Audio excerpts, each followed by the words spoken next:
Hello everyone, Minute Plus Meditation, Friday, January the 7th. From the first reading, 1 John, My beloved people, who is it that conquers the world but the one who believes that Jesus is the Son of God? This is the one who came by water and blood, Jesus Christ, not only with the water, but with water and the blood. And the Spirit is the one that testifies, for the Spirit is the truth. These are three that testify, the Spirit and the water and the blood, and these three agree. So apparently St. John was addressing, I'm just going to mention it, don't really have time to go into it a lot, a Gnostic heresy, Gnostic, Gnostic, secret knowledge.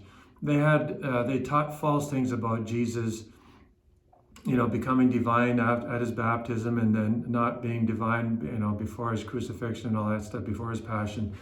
I mean, it was a strange cult or sect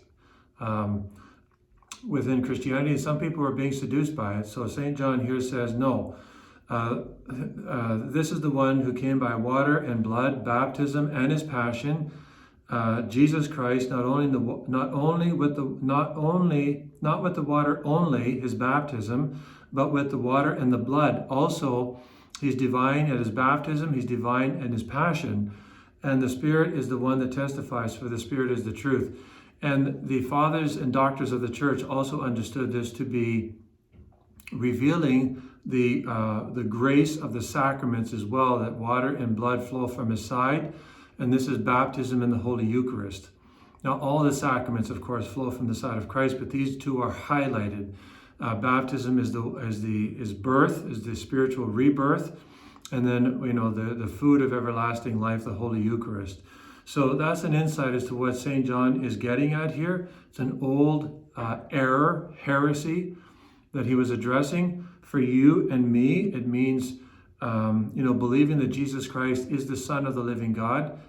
Maybe that's obvious for you and me, but we can never overstate the obvious. Make acts of faith in Jesus' divinity, that he is truly God and truly man.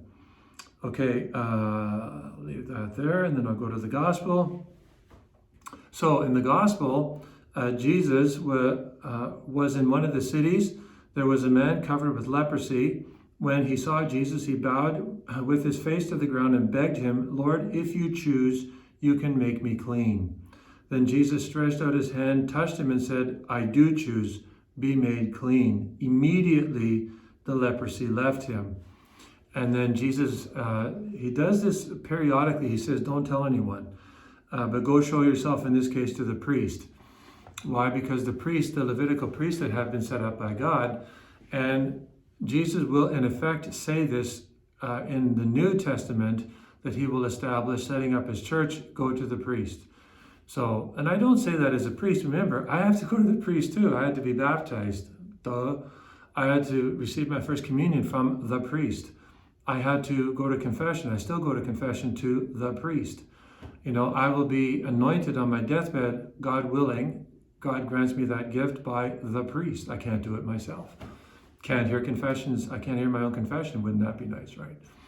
I can, of course, say Mass and give myself the Holy Eucharist, but I will need to receive viaticum from the priest. I needed to be ordained by the high priest, the bishop. So we all need the priest, right? We're all in the same boat, right? It doesn't make me special as a human person. It just makes what Christ has called me to something we all need. It's like I needed a mother and father.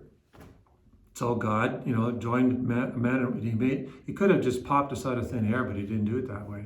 So this is something we have to remember, this is the way God has established it. So Jesus, we present our needs to him, and this is what we should do. We should ask our Lord, if you will, you can make me clean. And that's what all of us should be praying in the interior of our hearts, preparing ourselves for regular confession or even acts of contrition. Confession, certainly, if we have mortal sins, we have to go to confession before going to Holy Communion, but we should even be preparing and going to confession regularly for our venial sins and character faults, so we receive the grace of the sacrament, and asking our Lord, if you choose, you can make me clean. Jesus always wants to. He will always say to us, I do choose, be made clean. Not only made clean, but be made stronger.